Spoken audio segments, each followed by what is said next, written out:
large victoire aux primaires de son parti. Une victoire quasiment assurée et annoncée aux élections présidentielles au mois de mai.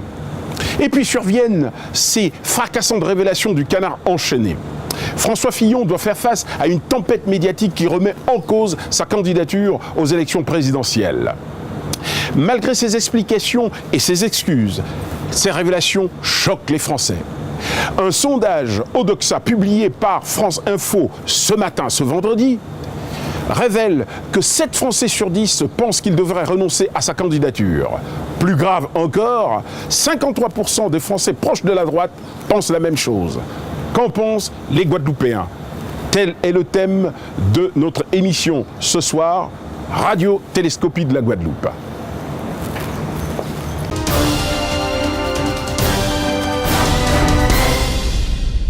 Confrontés aux difficultés du chômage et à la vie chère, les Guadeloupéens sont partagés entre l'exaspération, la colère et l'outrage.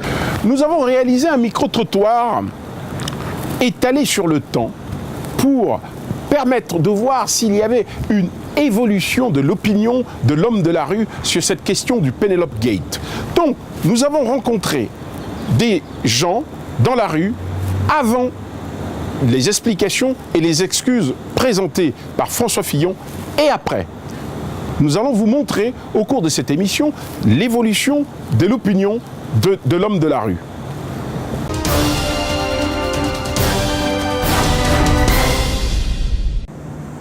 Voici les réactions de l'homme de la rue avant la présentation des excuses et des explications de François Fillon. Qu'est-ce que je pense de cela? Je constate que les choses sont vraiment pas positives. Parce qu'on tire à boulet rouge sur lui, j'apprécie pas. Bon, que pensez-vous de l'affaire Fillon? Je ne suis pas les actualités, je suis à la recherche d'emploi. Donc si j'avais eu 500 000 euros, ça m'aurait fait plaisir là. L'affaire Fillon? Oui. Monsieur Fillon, je ne peux pas dire grand-chose. Comme ils disent que les politiciens, ils voient que leur famille, donc il a essayé peut-être de faire un truc pour sa famille, mais bon, pour venir président, on cherche à savoir qui est-ce qu'on va mettre à la tête du pays. Donc le canard enchaîné a mis l'affaire au grand jour, mais bon, peut-être monsieur Fillon, je ne peux pas le juger, mais bon, peut-être il a fait sans âme et confiance, mais c'est la justice qui tranchera pour savoir qu'est-ce que ça donnera. Que pensez-vous de l'affaire Fillon? Ce que j'en pense, effectivement, c'est vrai que c'est embêtant pour lui, parce qu'il avait de très bonnes chances de pouvoir remporter l'élection.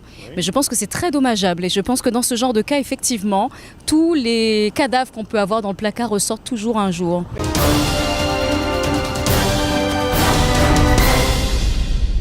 Nous avons réinterrogé l'homme de la rue après les explications et les excuses présentées par François Fillon lors de sa conférence de presse lundi dernier.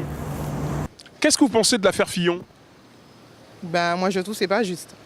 Qu'est-ce qui n'est pas juste? C'est qu'il a fait bénéficier ses enfants et sa femme, voilà. C'est une affaire très grave. Ça pousse les gens de voir que ces messieurs de la politique, ils font ce qu'ils veulent. Avec l'argent public de nos, de nos impôts. Alors qu'il y a des gens qui souffrent. Il y a des gens qui souffrent et qui travaillent pour un SMIC peu d'argent et ces gens-là ne font rien, ils gagnent autant d'argent. Alors, qu'est-ce que je pense de l'affaire Fillon? Oui. Je pense que c'est un scandale. C'est un scandale d'apprendre ça, surtout d'un candidat comme Fillon. Surtout qui dit, comment il disait ça déjà, c'est la justice, c'est la droiture, tout doit être carré. Et finalement, quand on entend ça, on voit ça, on dit c'est n'importe quoi. Votre opinion sur l'affaire Fillon? Resquilleurs. Ce sont des resquilleurs. Des resquilleurs? Ouais. Ou quoi dire, pas travail. Au fils de paix là. Ou le fils de paix. Si mon a à l'école, il y a 80 000 euros par mois. Maintenant, c'est 5 000 euros par mois. Et moi, nous, en Guadeloupe, nous en misère. C'est ce qu'elle a, mais c'est ce qu'elle a, ça la joie. Et toute la joie. Petite Guadeloupe, tout ça est resquillé. Toute la joie. Pas de pitié pour les canards enchaînés. Eh bien, avant de se présenter, ils devraient regarder ce qui se passe chez eux parce qu'ils disent aux citoyens de faire toujours attention, de se serrer la ceinture et eux, ils dépensent l'argent comme ça. Vous savez, la politique, ça m'intéresse plus. Auparavant, il y avait de la politique. Maintenant, c'est le bordel complètement. Il y a plusieurs affaires, il y a toutes les affaires partout, à droite, partout. Maintenant, ça m'intéresse plus. Oui, mais en tant que citoyen, quand même, si vous n'êtes pas intéressé par ça, c'est parce que... Je vous dis franchement, oui. Auparavant, j'avais l'habitude de voter, oui. Mais avec tous ces scandales qui se passent maintenant, oui. Moi, j'ai plus envie d'aller voter. Moi, l'affaire Fillon, il faut attendre la justice, mais je pense que s'il est vraiment coupable, il doit renoncer à sa candidature. Voilà. Pour vous, il doit renoncer à sa candidature? Oui. Oui. Et il y en a d'autres, il n'y a pas seulement Fillon, même en Guadeloupe, il y a certains qui sont pareils que Fillon. L'affaire Fillon? Oui. Une bonne bande de magouilleurs, tout simplement. Voilà. Je pense que c'est difficile pour lui. Ah, pourquoi c'est difficile? Avec cette histoire, oui. Les Français sont rapides, mais ils changent la vie. Voilà. Ah, moi, j'en ai aucune idée. Et vous? Aucune idée, mais pour moi, c'est une malpropreté. De toute façon, on est habitué. Vous êtes habitué à quoi? À entendre ça. Les grands qui nous gouvernent, ils font toujours des magouilles. Ils font toujours des magouilles. Je pense que ça confirme une bonne partie du mal que je pense de la classe politique en général.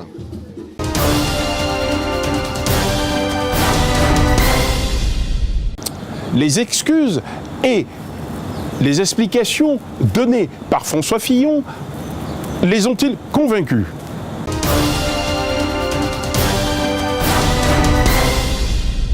Ouais, un petit peu, mais pas totalement. Je peux dire que pour les gens qui sont pour Fillon, ça leur convient, mais pour certaines personnes, c'est une dérive. Est-ce que les explications et les excuses qu'il a présentées vous ont convaincu? Parce qu'il y a toujours, il a menti. Il a toujours menti. Je n'ai pas confiance dans ce mec-là. Non, pas vraiment. Vous n'ont pas convaincu? Non, pas vraiment, non. Vous pensez que c'est trop facile, c'est trop facile. C'est trop facile de se cacher derrière n'importe quoi. Donc, on dit à tout le monde de faire des efforts et eux n'en font pas. Mais ils ont tous pareil. Et les explications qu'il a présentées ne vous ont pas convaincu? Sûrement pas, non. Non, pas du tout. Pour moi, il n'y a pas d'excuse. Il savait ce qu'il faisait. Point barreau. Il n'y a pas d'excuse. Moi, je dis qu'il faut attendre la justice parce que, la justice est là pour ça, pour trancher. C'est le système français qui veut ça. Non, il est trop tard déjà. Il a pris trop de temps pour présenter ses excuses aux Français. Absolument pas. Mais clairement, il est certain qu'il n'a pas fauté. Donc il ne comprend pas ce qui se passe. Puisqu'il est persuadé qu'il est dans son bon droit. Vous estimez qu'il est donc hors du réel? Il est complètement déconnecté. Juppé à côté, c'est rien du tout. On a accusé Juppé d'être déconnecté, mais lui, c'est 20 fois pire, il ne comprend pas ça. Lui, il ne comprend pas que ce qu'il a fait puisse être malhonnête. Clairement, dans son esprit, de faire gagner de l'argent à sa femme et à ses enfants sans qu'il travaille, c'est le truc normal que tout bon père de famille devrait faire. Donc, je veux dire, aucune rédemption, aucune correction n'est possible. Il a fait des excuses timides, mais elles n'ont pas de valeur puisqu'il ne reconnaît pas la faute.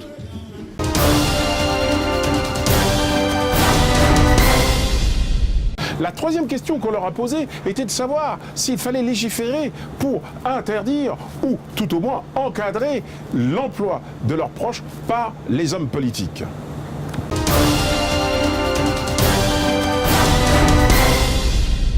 Par contre, là, non, pas du tout, parce qu'en principe, que vous avez une place, vous avez une certaine possibilité d'aider les autres, ça ne devait pas avoir des barrières pour les enfants qu'un autre. Ça devait être pour tout le monde. Tout le monde doit travailler, mais à bon escient.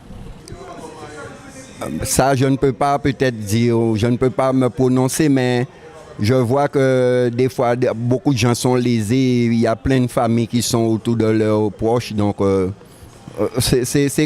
gouvernement français est un petit peu laxisme. Donc, c'est pour ça, c'est ça. Je ne pense pas qu'on devrait leur interdire parce que leur famille a le droit de travailler avec eux s'ils le souhaitent et ce n'est pas interdit en plus.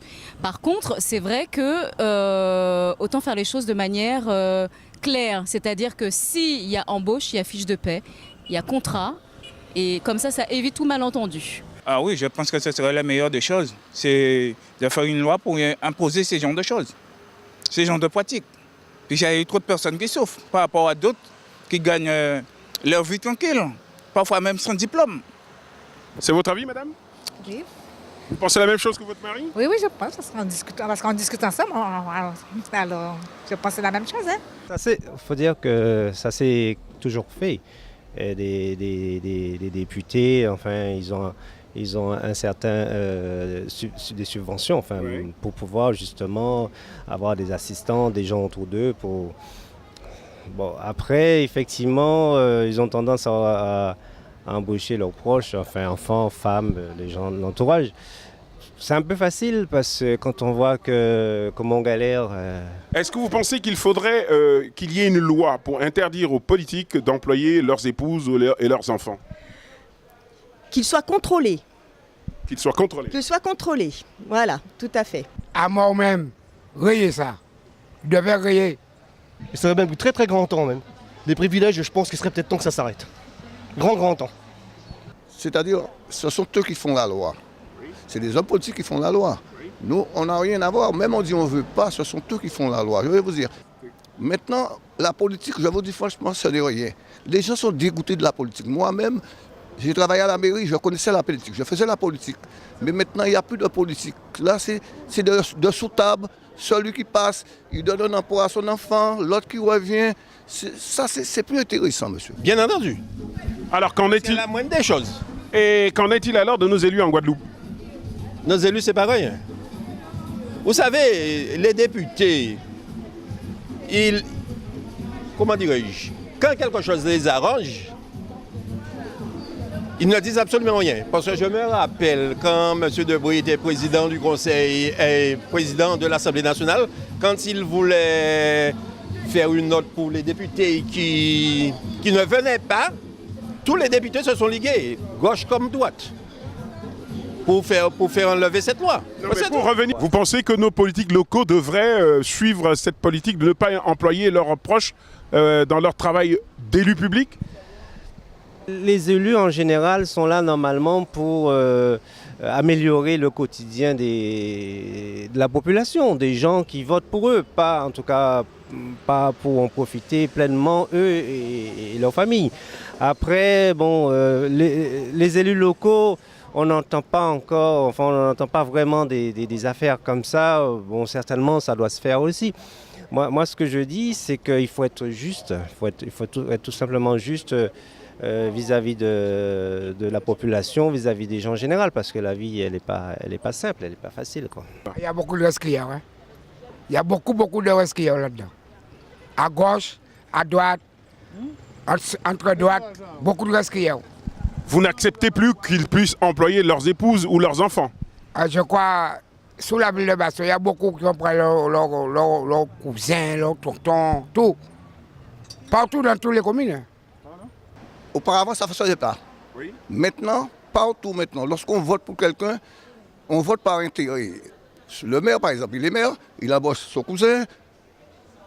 Il n'a pas besoin d'avoir de bac, quoi que ce soit. Hein. Il les embauche. Les gens qui sont bacheliers, ils ont tout. On ne les embauche pas parce que les parents n'ont pas fait de la politique pour le maire qui a voté. Je ne suis pas pour, mais je pense qu'ils sont pareils. Ils sont pareils? Oui, parce que vous n'avez qu'à regarder, ils embauchent tous leurs parents. Moi, je ne. Quand il y a dit là pour le manger, c'est là qu'à gratter, c'est là qu'à manger. Mais moi, je ne peux pas dire celui-là ou celui-là, il est voleur ou pas, ou malhonnête ou pas. Moi, je ne sais pas, parce que bon, comme moi, je ne suis pas dans le cas, bon, mais je laisse la justice, il va trancher. Hein. Ils n'ont pas d'éthique, ces gens-là. Les gens qui nous gouvernent, nos députés, soit. Ils ne sont pas tous comme ça, quand même. Non, mais vous savez, dans le lot, vous allez enlever très peu.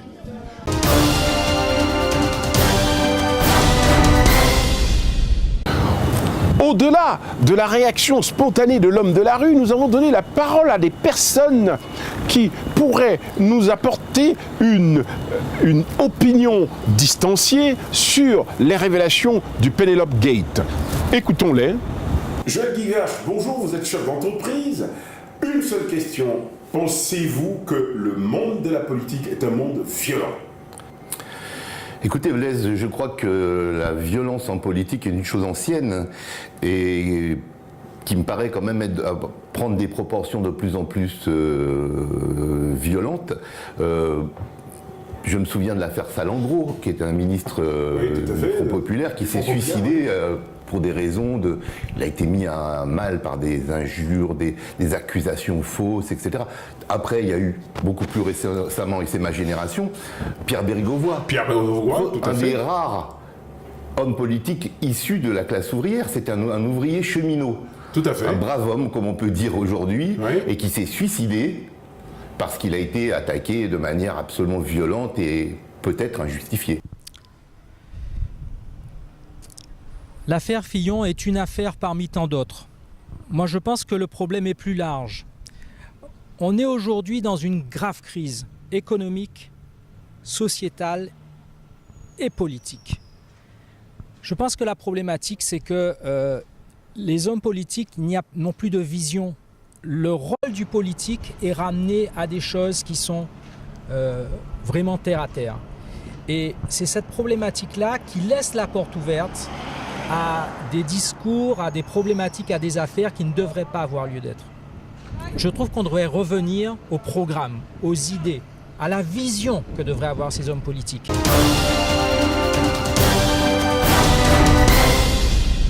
Et que pensez-vous alors de l'affaire Fillon, ce qu'on appelle aujourd'hui le Penelope Gate, qui occupe la classe politique et médiatique depuis une dizaine de jours ? C'est une chose inquiétante, parce que, bon, évidemment, il y a la présomption d'innocence, encore que la principale mise en accusation ne s'est pas exprimée, puisque Mme Fillon n'a jamais parlé dans les médias. Laissons la presse, laissons la justice suivre son cours. Ceci dit, si effectivement le fait qu'il y ait eu de l'argent qui lui a été donné, d'ailleurs pas qu'à elle, à ses enfants, sans un travail réel, qu'une personne travaille pour un parlementaire, après tout, pourquoi pas, à condition qu'effectivement il y ait un travail qui soit fait et qui soit réel. Quand même, je suis chef d'entreprise, j'aimerais pouvoir payer mes salariés à des prix aussi intéressants que ce que ces gens-là ont pu toucher. Pensez-vous alors qu'il faudrait légiférer pour interdire aux hommes politiques d'utiliser leurs proches, enfants ou femmes pour leur travail d'élu ? Je pense qu'effectivement ce serait ça éviterait des écueils. Comme d'ailleurs, il y a une loi où les hommes politiques doivent donner leur patrimoine lorsqu'ils ont... Oui, la loi sur la transparence. Voilà, la loi sur la transparence. Je pense qu'effectivement, on devrait éviter ce genre de choses que des gens en politique se font. Comme dans les pays anglo-saxons ? Comme dans les pays anglo-saxons. Les pays d'Europe du Nord ? Aussi. D'ailleurs, c'est probablement dans l'air du temps. Maintenant, il faut que les choses soient normées et que chacun soit à sa place. Le temps où toute la famille travaillait avec l'élu est probablement révolu. Je pense que ça, dont acte. Il faut maintenant, je crois qu'on a eu le cas pour Mme Le Pen qui s'est fait retoquer au Parlement européen. Bon, je pense qu'il est raisonnable de revenir à une gestion plus normale des affaires.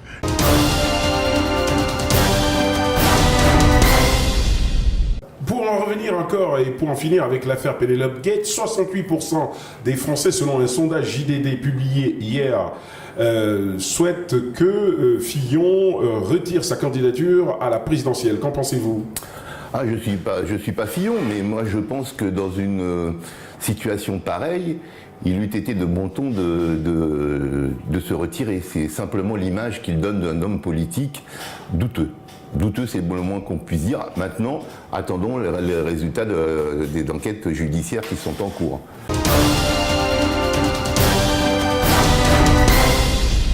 Et vous pensez que... Attends.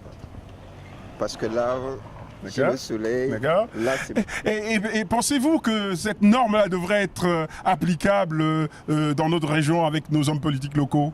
Bien sûr, la Guadeloupe fait partie du territoire. La Guadeloupe est française comme partout et ce serait bien que les élus locaux aient la même attitude. Merci vertueuse. Merci beaucoup.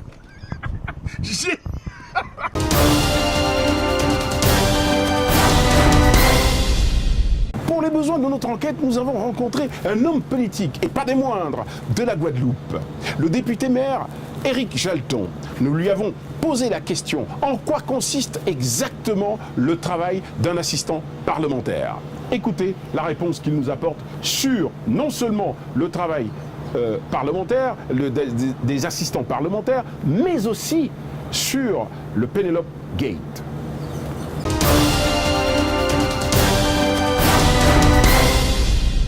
Bonjour monsieur le député maire, juste une question, qu'est-ce que vous pensez de l'affaire Fillon? C'est regrettable pour la démocratie et pour un peu l'image généralement de la classe politique nationale et généralement française. Et donc la chronique, l'information est polarisée sous cet événement alors qu'il y a des grands enjeux à l'occasion d'une élection présidentielle dont nous devrions discuter, la transition écologique, énergétique, le problème évidemment de la sécurité, de l'emploi, de la jeunesse, etc. Donc autant de grands enjeux qui méritaient un bon débat démocratique. Il avait bien commencé d'ailleurs avec les primaires de la droite, ensuite les primaires d'une partie de la gauche et quelques nouveautés comme Macron, etc. qui donnaient un peu du piment à cette campagne électorale. Mais non, on parle que de l'affaire Fillon, c'est bien regrettable. Moi je trouve qu'on fait un peu beaucoup pour peu de choses en tout cas relativement. Alors dites-nous, est-ce que vous pensez que les explications et les excuses présentées par François Fillon ont convaincu le public? Mais il faut interroger la population, apparemment non. Là, généralement, au niveau de la population, généralement, pas très convaincu. Au niveau de l'électorat purement de droite, plutôt convaincu. Donc tout est relatif. Concrètement, ce qu'on reproche à François Fillon n'est plus tant l'emploi fictif ou pas fictif, mais ce sont les montants de rémunération qui ont été versés à sa famille, en quelque sorte. Non, quel est le salaire médian, vous qui êtes député à l'Assemblée nationale, de vos assistants parlementaires? Et deuxième question, en quoi consiste le travail d'un assistant parlementaire? Ce qu'on reproche à M. Fillon, c'est quant à savoir si c'est un emploi effectif ou non, c'est bien ça. Qu'il embauche son épouse ou que sa famille ou un proche, c'est autorisé par la loi, donc il n'est pas dans l'illégalité. Et beaucoup de députés, de sénateurs le font. Maintenant, savoir si c'est un emploi purement fictif ou pas. Moi, j'estime peut-être que sa femme, au quotidien, était à ses côtés, l'assistait, le conseillait, le représentait, diversement, pas forcément classiquement. On le sait, elle ne venait pas à l'Assemblée nationale, elle ne pointait pas trop, et il n'y avait pas forcément des rapports. Sans doute, ses conseils étaient oraux, verbaux, puisqu'elle est matin, midi et soir avec son mari, elle l'accompagne dans ses meetings, elle est amenée en permanence à le conseiller. Donc, je pense que tout cela aura gagné en disant la femme elle-même peut s'exprimer quand même, c'est pas une idiote, elle est avocate. Elle peut s'exprimer elle-même, expliquer en quoi son travail n'était pas forcément orthodoxe par rapport aux autres assistants parlementaires, mais qu'il était effectif. Je pense qu'on en a gagné, on doit peut-être terminer avec cette affaire regrettable et on doit parler de choses importantes pour l'avenir du pays et de la planète. Est-ce que vous ne pensez donc pas qu'il faille légiférer sur cette question de l'emploi des proches des hommes politiques pour clarifier une bonne fois pour toute cette situation? Non, je pense qu'un boulanger peut embaucher son fils pour faire dans sa boulangerie, un pâtissier, son fils, un peintre, etc., un journaliste aussi, peut faire travailler son enfant dans la boîte où il travaille. Je ne vois pas pourquoi un élu ne pourrait pas embaucher un enfant ou une épouse qui est compétente, qui a une formation pour remplir les missions qui lui sont confiées. Donc ce serait une forme de discrimination dans l'autre sens, et qui n'est pas, à mon avis, acceptable dans une république. Et donc l'essentiel, c'est que se donner les moyens de contrôler l'effectivité de l'emploi. Qu'elle accomplisse, que ce soit fille, fils, époux, maîtresse ou cousin ou cousine, voisin, voisine, qu'on fasse effectivement le travail pour lequel on est rémunéré avec des fonds quand même qui sortent en grande partie du contribuable. Écoutez, quid de nos élus locaux ici en Guadeloupe, parce que la population aussi ici est sensible à cette question de l'emploi des proches par les hommes politiques. Oui, moi-même j'ai embauché ma fille pendant quelques mois. Oui. Et voilà, elle a travaillé effectivement, elle était à l'Assemblée nationale, elle avait ses badges, etc. Elle était contrôlée, elle était déclarée. Et elle a fait un travail d'adjoint auprès de mon assistant parlementaire en chef, qui lui a permis elle-même, à profiter intellectuellement et qui a beaucoup servi. Elle faisait des questions écrites, elle participait à l'agenda, elle recevait même parfois. Un travail effectif, effectif, voilà, donc il n'y a pas de problème, ça peut se faire légalement. Il suffit que M. Fillon justifie, et elle-même, Mme Fillon, puisqu'elle sait parler quand même, elle n'est pas handicapée. Donc elle s'exprime elle-même, qu'elle dise ce qu'elle faisait, et la population jugera, et le juge lui-même va juger, puisque c'est déjà exprimé auprès du juge. Et qu'on puisse passer à autre chose, qu'on puisse parler des vrais enjeux. Précisément, en parlant des vrais enjeux, il a dit qu'une nouvelle campagne commençait, et cette campagne a commencé, puisqu'on a vu qu'il s'est rendu à Troyes pour débattre finalement du fond du problème, c'est-à-dire les vrais programmes. Oui, bien sûr. Donc on va parler. Il est grand temps. Il est grand temps qu'on en finisse avec cette affaire Pénélope Guette, qu'on passe aux vrais enjeux, parce que l'avenir de l'humanité est en jeu, l'emploi, la jeunesse, notre sécurité, les grands problèmes de gestion de l'immigration, etc., de façon humaine, mais sérieuse, sont en jeu, et il faudrait qu'on puisse passer à côté de ce feuilleton politico-médiatique, qu'on laisse la justice faire son travail, et bien, les juges vont juger, et on verra bien le moment venu. Okay.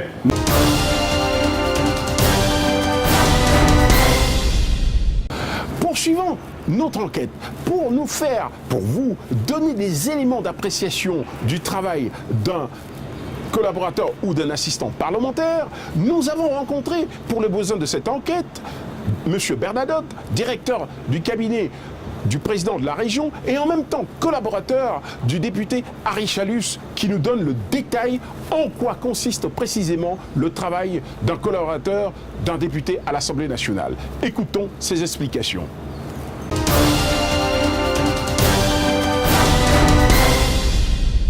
Monsieur Bernadotte, bonjour. Bonjour. Merci de participer par cette intervention exceptionnelle à notre émission Radiotélescopie de la Guadeloupe. Et je voulais simplement vous poser une seule question. Vous êtes collaborateur du député Harry Chalus, qui est en même temps le président de la région, dont vous êtes le directeur de cabinet.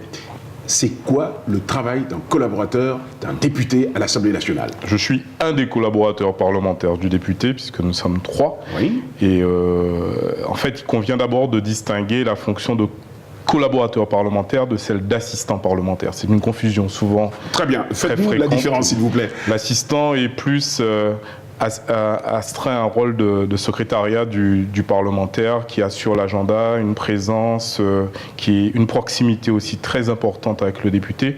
Les collaborateurs parlementaires, en fait, sont plus assujettis à l'écriture des questions, en collaboration avec le parlementaire, bien sûr, les questions écrites, les questions orales, travail au discours, aux interventions générales, voilà. Un vrai travail, en tout cas. Oui, c'est un travail très, très, très prenant et aussi qui fait aussi, on doit faire quand même énormément de recherches, on doit être aussi assez éclectique puisque les questions portent sur des sujets très divers, larges, donc certaines sont plus aisées que d'autres, et puis aussi un vrai travail aussi de lobbying, c'est-à-dire que c'est un travail de carnet d'adresse, c'est un travail de...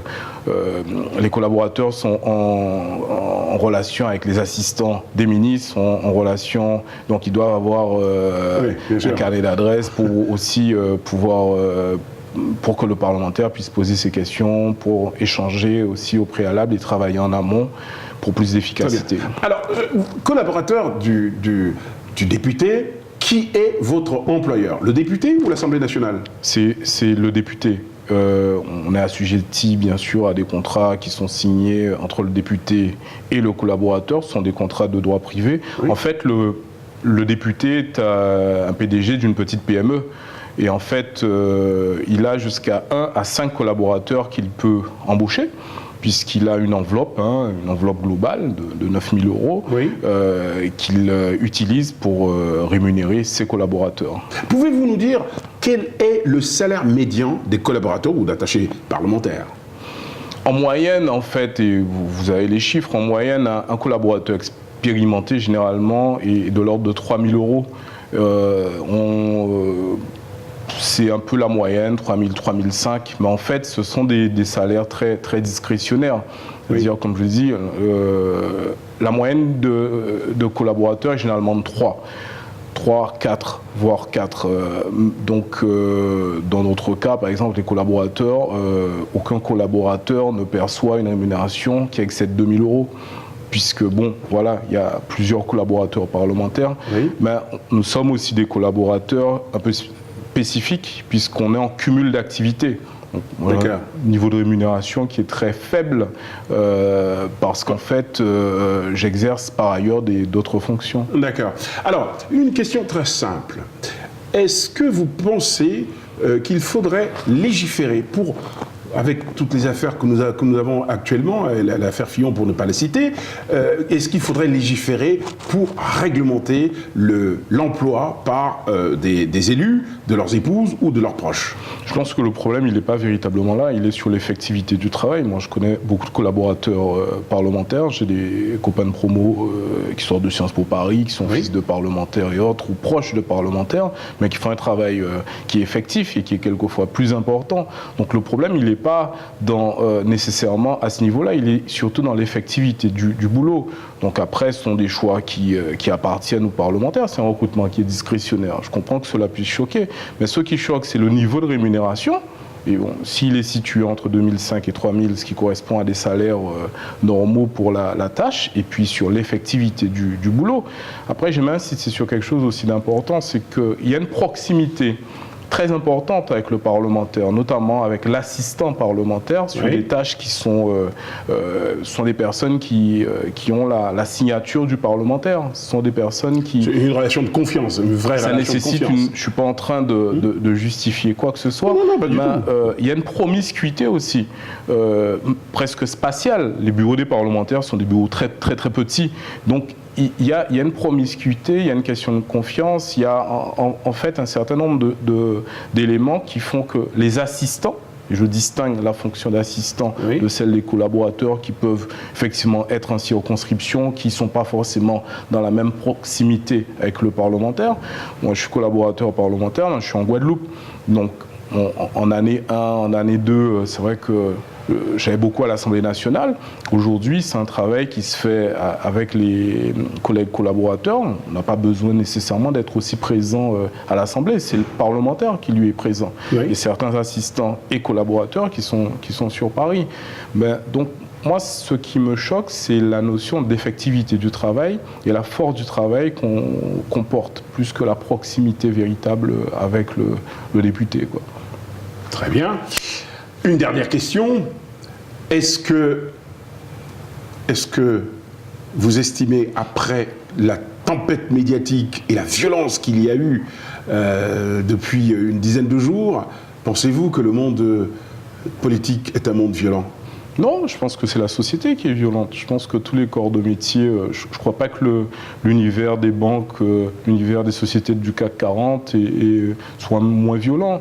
Je viens un peu de l'université, qu'on voit ce qui s'y passe chez nous et ailleurs. On n'a pas l'apanage, je crois que c'est aussi un monde impitoyable. Donc... non, on a une société qui est en évolution, on a une société qui bouge, et nous on doit bouger avec la société, donc il ne faut pas être aussi manichéen, dire que bon, là, voilà, tous pourris, puisque ça aussi c'est un discours qu'on entend, et peut-être pas souscrire.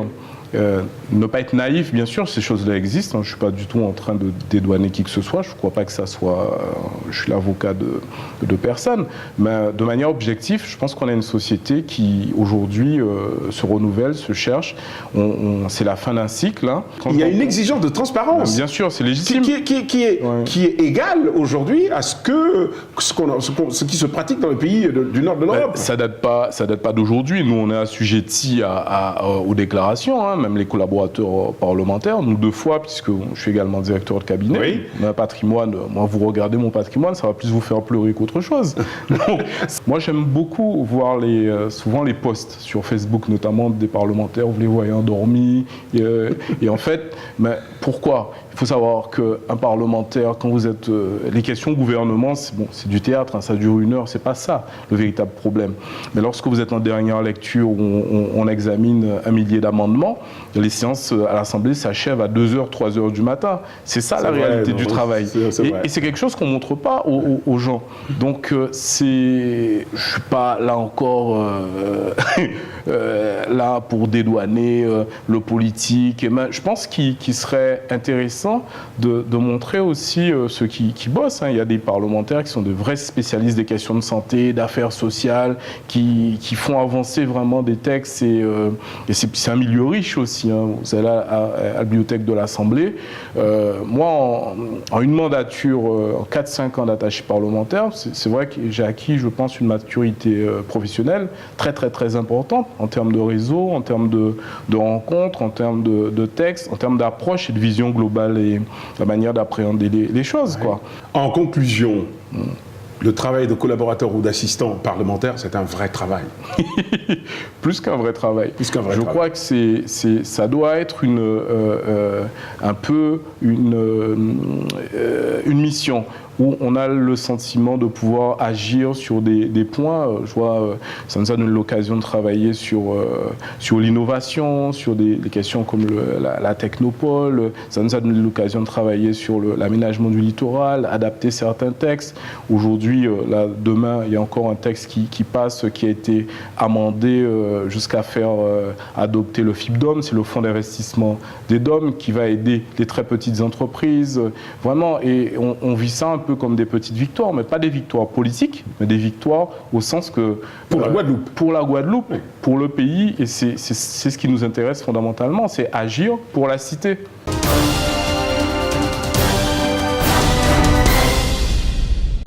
François Fillon a mis en cause le rôle des médias dans cette campagne médiatique qu'il subit depuis une quinzaine de jours. Nous avons rencontré Jacques Dancal, rédacteur en chef de Nouvelles Semaines, pour nous faire part de son point de vue en tant que journaliste observateur de la vie politique dans notre département sur cette question du Penelope Gate. Écoutons ce qu'il en dit.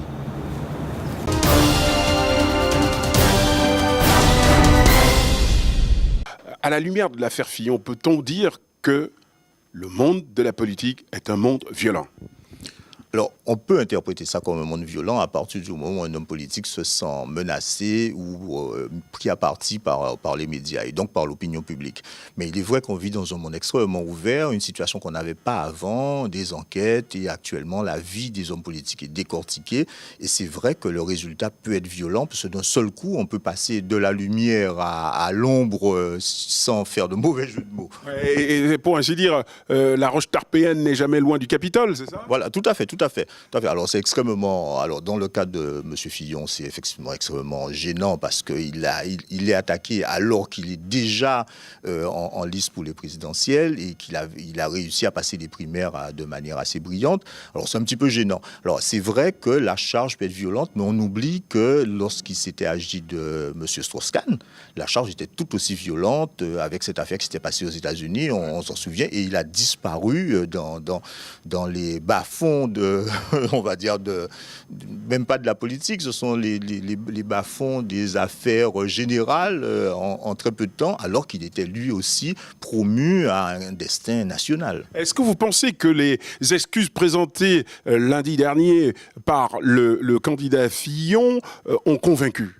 Alors évidemment, il avait deux attitudes. Soit effectivement, comme certains le proposaient, qu'il se retire dignement, soit il présentait des excuses pour essayer de calmer la vindicte populaire. Alors il est vrai qu'il n'avait pas tellement d'issue s'il voulait continuer. Alors c'est assez risque et péril, évidemment, en présentant des excuses, en reconnaissant, de manière un peu subtile qu'il est un peu coupable, mais enfin, le système le permettait, et au fond, il continue à dire qu'on en a peut-être un peu trop fait. Alors, il n'avait pas trop le choix s'il voulait continuer. Mais c'est vrai que c'est assez risqué.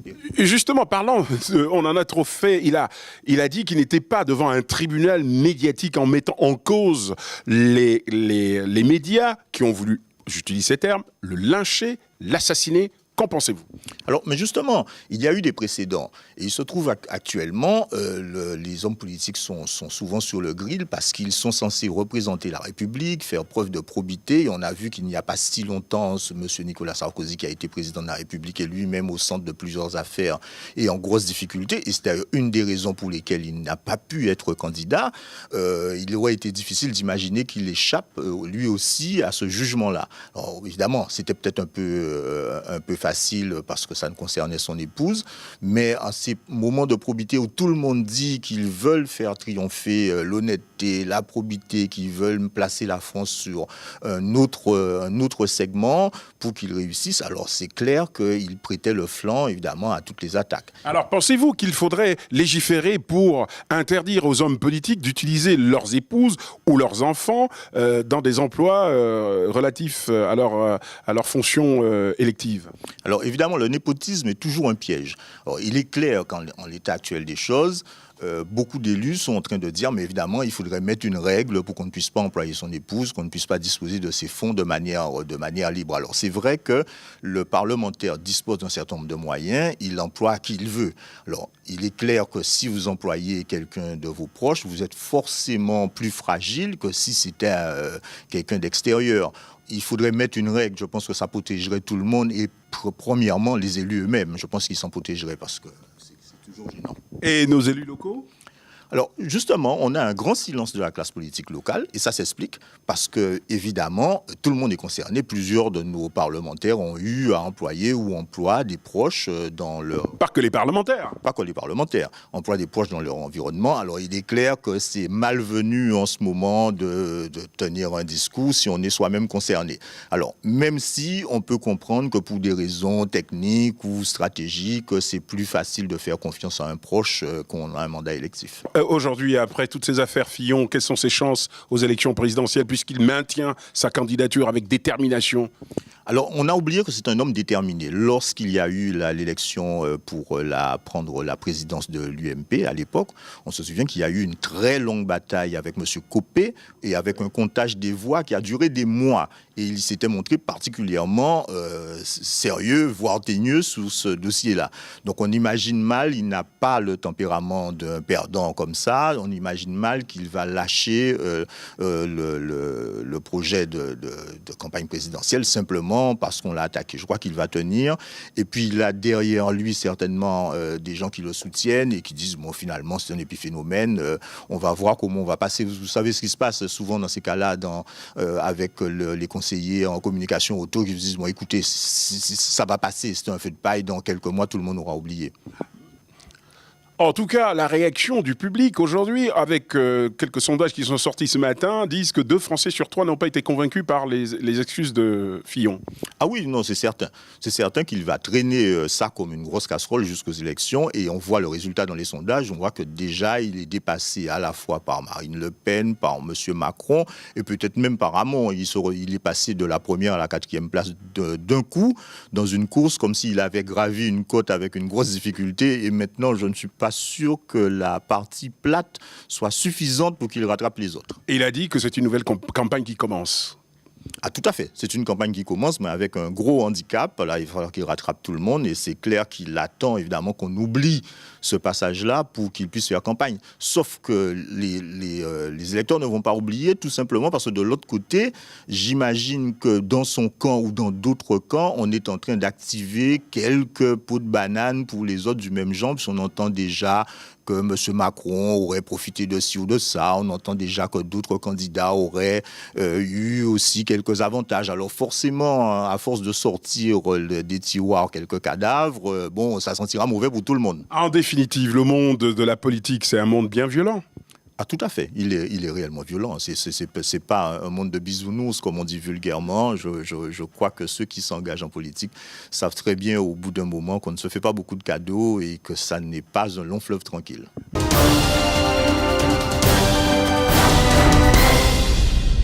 Toujours pour les besoins de notre enquête et pour éclairer l'opinion de nos téléspectateurs, nous avons rencontré Maître Patrick Adélaïde, qui apporte des éclaircissements sur les problèmes juridiques posés par l'effectivité du travail effectué par Madame Pénélope Fillon vis-à-vis de son mari. Écoutons les éclairages qu'il nous apporte sur cette question.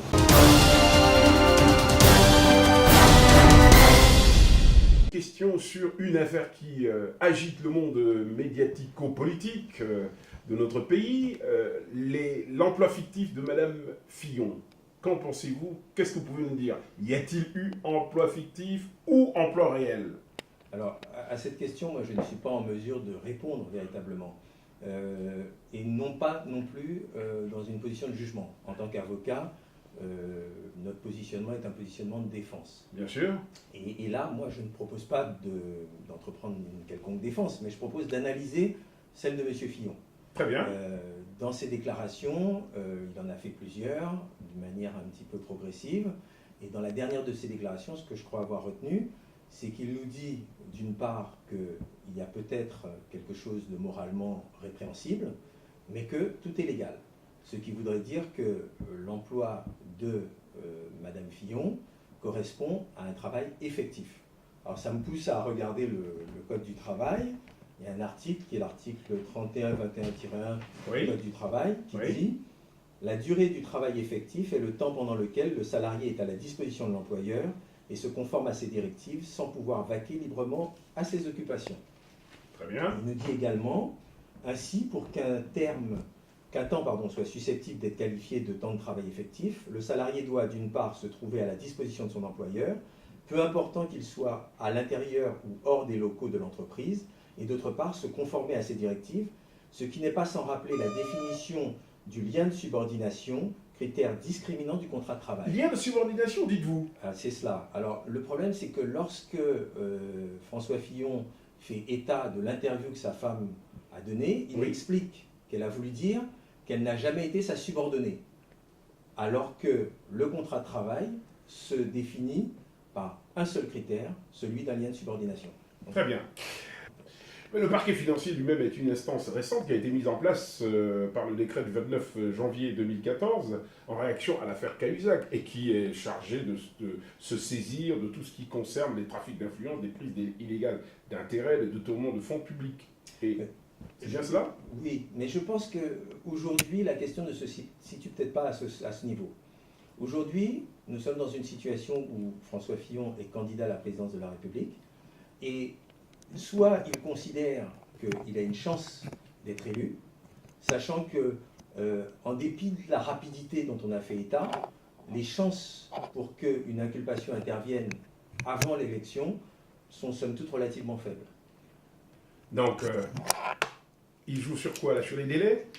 Il ne joue pas sur les délais. La question est de savoir comment les Français vont répondre à sa proposition de candidature. C'est-à-dire, est-ce que les Français vont adouber la proposition d'une politique qui est une politique qui s'annonce quand même comme étant, comme demandant à chacun des efforts, venant d'un homme qui aura dit que sa position était moralement répréhensible.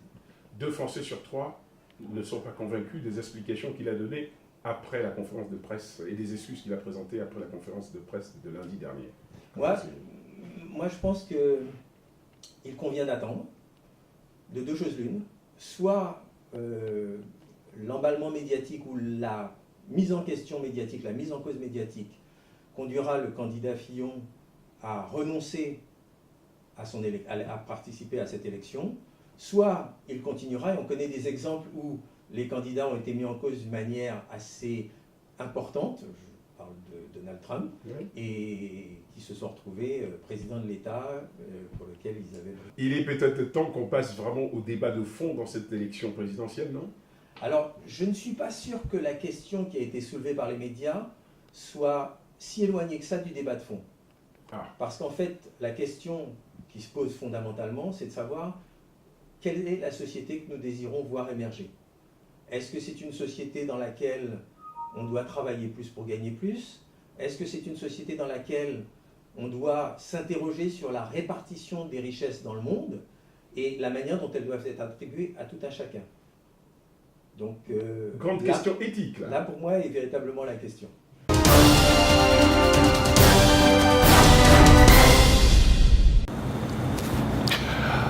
François Fillon, pour sa défense, évoque le principe de la séparation des pouvoirs. pour contester la saisine du parquet national financier qui, selon lui, n'est pas compétent en la matière. C'est l'argument, d'ailleurs, que développent ses avocats aujourd'hui pour sa défense. Nous avons, pour les besoins de notre enquête, contacté Maître Michael Sarda sur cette question qui va nous apporter son éclairage. Écoutons-le.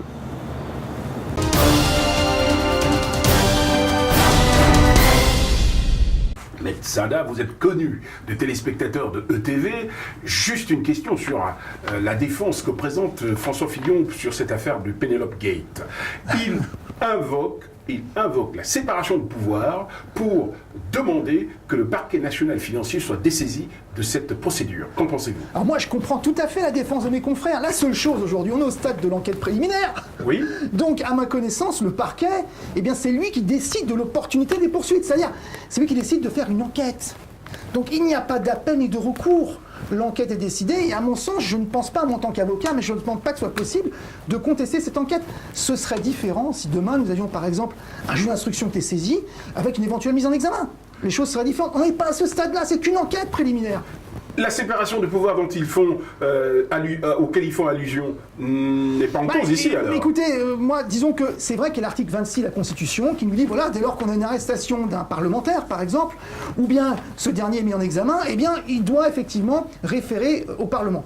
Nous sommes d'accord, l'article 26 de la Constitution le dit, mais là, encore une fois, c'est malheureusement qu'une enquête préliminaire. Alors c'est vrai que lorsqu'on lit les journaux, on a l'impression qu'il est accusé. Je comprends la position politique, ou du moins la justification, mais en droit, je suis pas certain en tout cas que ce soit quelque chose d'envisageable et qui tienne la route. Est-ce que cette situation, la situation qu'on connaît sur l'affaire Fillon, y a-t-il déjà eu des précédents? Mais écoutez, il me semble qu'il y avait un député de Polynésie française notamment, je ne me rappelle plus de son nom, je crois que c'est Touaïva, je crois, qui avait eu ce problème-là, qui avait été condamné, et ça avait... Jean-Paul Touaïva. Ça va être ça. Et bien ce dernier avait une condamnation, sauf erreur de ma part. Ce n'est pas le seul. Donc je crois, à mon avis en tout cas, qu'il y a eu des précédents. Alors maintenant, tout est question d'analyse, c'est un vrai débat. Maintenant, au niveau des règles juridiques, j'ai l'impression que, bon, au stade de l'enquête préliminaire, il n'y a pas grand-chose à dire. Lorsque l'enquête préliminaire est terminée, il y a une décision qui doit être prise. Alors, là, on est d'accord. Oui. Là, effectivement, le procureur de la République peut décider de classer sans suite ou pas. Il y a une juridiction d'appel qui est le procureur général, et éventuellement, on peut envisager ensuite un recours. S'il y avait une mise en examen, est-ce que le bureau de l'Assemblée serait saisi pour lever l'immunité? Alors, logiquement, à mon sens, on reviendrait sur l'article 26 de la Constitution, oui. Et là, effectivement, il y aura à redire. Mais on n'est pas à ce stade-là.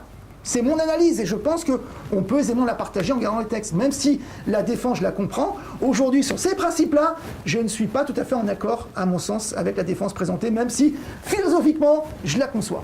Merci, maître.